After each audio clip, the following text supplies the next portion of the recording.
আসসালামু আলাইকুম আমার প্রিয় ভাইয়া ও আপুরা আঙ্কেল ও আন্টিরা ছোট্ট ছোট্ট সোনামণিরা কেমন আছো তোমরা সবাই? তোমাদের দোয়ায় ও ভালোবাসা আল্লাহর রহমতে আমি অনেক ভালো আছি।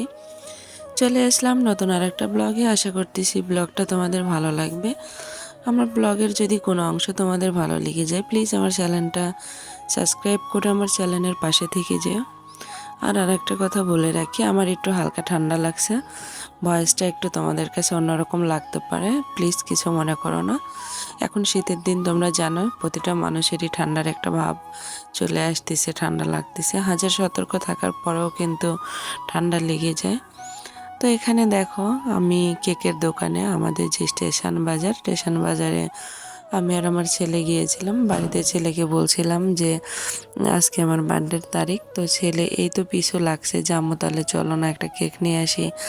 আমি বলছি বাবা জন্মদিন অনুষ্ঠান এগুলি কিছু করা হয় না, এগুলি তো আমাদের মুসলমান ধর্মে হারাম।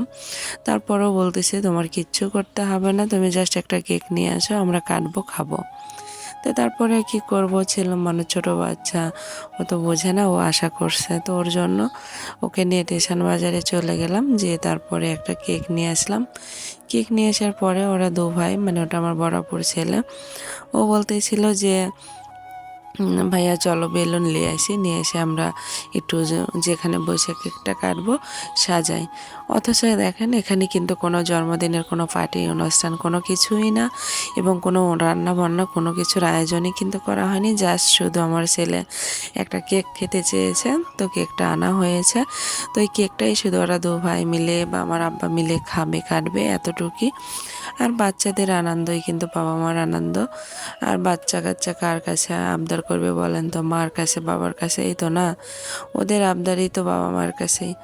তো ওদের আবদার পূরণ করতে পারলেও ভালো লাগে। আর বাচ্চাদের যে খুশি আনন্দ, এই আনন্দগুলি কিন্তু বাবা মার দেখলেও বাবা মার জান শান্তি, চোখ শান্তি, মন শান্তি, সব শান্তি। তো এই তো একটা কেক এনে দিয়েছি, ছোট্ট একটা কেক 1 পাউন্ডের, যে খাবে ও। তো ওই কেক আনতে যেয়ে ও দুটো আংটি পছন্দ করছে। আমার ছেলে কিন্তু কখনোই আংটি চেন এগুলি পরে না, কিন্তু ও কী হয়ে কী মনে করে জানি না স্টেশন বাজার থেকে ও দুটো আংটি কিনে নিছে, পড়বে মনে হয় 50 টাকা করে দাম নিছে, যাই হোক। তে আমাকে আবার দেখাচ্ছিল, কয়ে দেখো তো আম্মু আমার হাতে কেমন লাগতেছিল। আমি বলছি যে অনেক ভালো লাগতেছে। আর এখানে দেখেন ওরা দু ভাই বেলুন ফোলাচ্ছিল, আর একজনে ফাটায় ফেলতেছিল, পারতেছিল না। এই নিয়ে ওরা দুইজন কি হাসাহাসি করতেছে, একবার ও ফাটায় ফেলাচ্ছে, একবার ও ফাটায় ফেলাচ্ছে, এই তো কি দুষ্টামো করতেছে। একটা বেলুন কিন্তু দেখেন ফুটানো, মানে ফুলাইছে সেই বেগুন কিন্তু ফুটো করে দিল। এমন দুষ্ট দুইজন, মানে 50টা বেলুন আনা হয়েছে, মনে হয় ওরা 20টা বেলুনই ফোলানোর সময় ফাটায় ফেলাইছে, এরকম দুষ্টামি করে। তো ওদের আনন্দটা দেখে কিন্তু, ওরা দুষ্টামো করতেছে আনন্দ করতেছে দেখে কিন্তু জানটা ভালো, মানে জানটা ভরে গেছে, যেটা সত্যি কথা। আর সত্যি কথা বলতে কি আমার কয়দিন যাবত একটু মন খারাপ, যে কোনো একটা কারণে আমার মনটা ভালো না, মনটা একটু খারাপ, আমি মানসিকভাবে একটু টেনশানে আছি। তারপরেও তো যেহেতু চ্যানেল খুলেছি, রেগুলার তো ভিডিও দিতে হবে, এর জন্য ভিডিওগুলি করে নেওয়া। আর বিশেষ করে ছোট বাচ্চা আবদার করছে যে আম্মু একটা কেক নিয়ে এসো খাবো, তো সব সময় তো আর এগুলি কেক এমনিতে তো বাড়িতে খাওয়ার জন্য আর মানুষ কেনা হয় না। তো ছোট বাচ্চা আশা করছে, তো ওর আশাটাও পূরণ হবে, বাচ্চাদের খাওয়াও হবে, ওদের আনন্দটাও দেখা হবে, এর জন্য যাই হোক নিয়ে আসা। আপনারা প্লিজ কেউ কিছু মনে করেন না যে জন্মদিনের অনুষ্ঠান করতেছি। আমরা আসলে মধ্যবিত্ত ফ্যামিলির মানুষ, আমরা কিন্তু কখনোই ওই জন্মদিনের পার্টি মাটি এগুলি অনুষ্ঠান আমরা কিছুই করি না, পছন্দ করি না। বাচ্চাদের আবদারে হয়তো অনেক সময় করতে হয়, এগুলি যারা বড় লোক, যাদের অনেক টাকা পয়সা আছে তারা এগুলি করে, আমরা করতে পারি না, আমাদের ওই সামর্থ্য আল্লাহ দেয়নি। ছোট মানুষ আবদার করেছে তো কি করব বলেন, এর জন্য এনে দিয়েছি। তো যাই হোক, ওরা দেখেন দু ভাই কি দুষ্টামোগুলি করতেছিল, আনন্দগুলি করতেছিল, এটাই কিন্তু দেখে শান্তি লাগতেছে। তো আর কি, এই তো দেখতে থাকেন। তারপরে আমার বাবার সাথে ওরা কি সুন্দর করে দুই ভাই বসে কেকটা কাটবে। তো আমার বাবাও কিন্তু ওদের সাথে অনেক দুষ্টামি করতেছে। আমার বাবা কিন্তু অনেক আগে আমি ছোটোবেলায় দেখেছি অনেক নাতি যারা হতো, নাতি নাতিন, এদের সাথে অনেক দুষ্টামি করতো। এখন বয়স হয়ে গিয়েছে, এখন শরীর অসুস্থ, বিভিন্ন কারণে ফ্যামিলিগত টেনশন সমস্যা সব কিছু মিলিয়ে কিন্তু এখন ওই আনন্দটা কিন্তু আমার বাবাও করতে পারে না।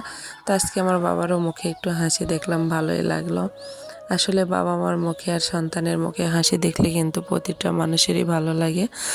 আমার মতো তোমাদের কার নিজের সন্তানের এবং নিজের বাবা মার মুখে হাসি দেখলে তোমাদের ভালো লাগে, প্লিজ একটু কমেন্টে জানাবা। আর দেশ এবং দেশের বাইরে যেখান থেকে আমার ভিডিওটা দেখতেছো, প্লিজ আমার চ্যানেলটা সাবস্ক্রাইব করে দিও আর একটা লাইক দিয়ে ভিডিওটা কন্টিনিউ করো। যারা সাবস্ক্রাইব করনি তারা দেখতে থাকো, দেখতে দেখতে ভালো লাগা ভালোবাসা হয়ে যাবে ইনশাল্লাহ। তো এখানে দেখো আমার বাবা আর আমার ছেলে, আমার বড়পুর ছেলে, দেখেন ওরা কেক নিয়ে, দেখেন আমরা কী অনুষ্ঠান করতেছি। আমরা কিন্তু কেকের উপর একটা মোমবাতি আনি নাই বা একটা চাকু আনি নাই কাটার জন্য, আসলে ওরকম কিছুই না, জাস্ট শুধু কেকটা বাচ্চাকে খাওয়ানোর জন্য নিয়ে আসা হয়েছে। আর ছোটো মানুষ ওরা এভাবে কাটবে, তো কিছু করার নাই, ওরা যেভাবে বলবে সেটাই তো করতে হবে না। তো বাড়িতে একটা চাকু ছিল, ওই চাকু দিয়ে কিন্তু কেকটা কাটা হচ্ছে। আসলে কি বলবো, এই নিয়েই কিন্তু এখানে হাসাহাসি হচ্ছিল। এই জন্য রিয়েল ভয়েসটা কিন্তু দিলাম না, কারণ রিয়েল ভয়েসে কিন্তু অনেক কিছু আমরা বলছি আমাদের আঞ্চলিক ভাষায়, এই জন্য রিয়েল ভয়েসটা রিমুভ করে আমি ভয়েস দিলাম। তো এখানে কিন্তু যে কেকটা কাটতেছিল চাকুটা, এটা আসলে এই চাকু দিয়ে কেকটা কাটা যাচ্ছিল না, এটা আমাদের বাড়িতে ছিল অনেক আগের চাকু। এই তো দুইজন কি সুন্দর, আমার ছেলে নানুকে খাওয়াই দিল, তারপর আমার আপুর ছেলেও ভাইকে খাওয়াই দিল। তারপর আমার আব্বাকে বলছিলাম যে ওরা তো আপনাকে খাওয়াই দিল, আপনি ওদেরকে খাওয়াই দেন, মুরব্বি মানুষ আসলে বোঝে না। আর এইভাবে কিন্তু আমাদের বাড়িতে কখনো কোনো জন্মদিনের অনুষ্ঠান করা হয়নি, কারণ আমার ভাই নেই, আমরা বোন, আমার যে কটা বোন আমরা সবাই শ্বশুরবাড়িতে যখন ছিলাম তখন তো শ্বশুর বাড়িতেই কম বেশি যতটুকুই হোক করা হয়েছে, বাবার বাড়িতে ওভাবে তো করা হয়নি কখনো। এখন যেহেতু বাবার বাড়িতেই থাকি, সেই ক্ষেত্রে তো কোনো কিছু অনুষ্ঠান বা যেটাই হোক বাবার বাড়িতেই করতে হয়। এখানে আপনারা ফলো করছেন কি না, আমার আব্বা কিন্তু আমার ছেলেকে কেক দিতে যে আমার আব্বাই খেয়ে নিছে। এই দুষ্টামিটা দেখে কিন্তু আমরা সবাই অনেক হেসে দিছি, অনেক ভালো লাগছে। তো এই তো এখন লাস্টে কেকগুলি এখন আমার ছেলে কেটে নিচ্ছিল সবার ফ্রিজে উঠায় দেওয়ার জন্য। আজকের মতো ভিডিওটা এই পর্যন্তই। যদি আমার ভিডিওটা ভালো লাগে আমার চ্যানেলের পাশেই থেকে যাবেন। দেখা হচ্ছে নতুন আরেকটা ব্লগে, সেই পর্যন্ত সবাই ভালো থাকবে। আসসালামু আলাইকুম।